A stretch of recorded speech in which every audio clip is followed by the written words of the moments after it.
How to schedule an Uber ride in advance. So let's get started. First of all you have to do is open a web browser, then in search address bar type down book Uber rider in advance.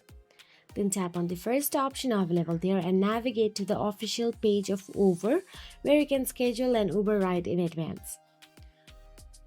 Complete the captcha, and if you want to log in with the Uber account here, then you can also log in.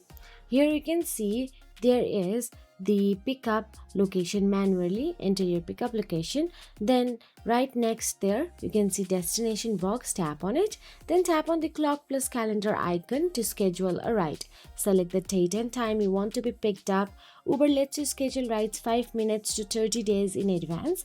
So enter your drop off location, choose the right option and review all the right details, pickup time, location, and you will receive a confirmation message and an email. So that is it. If you found this video helpful, please like, share and subscribe, and thank you so much for watching.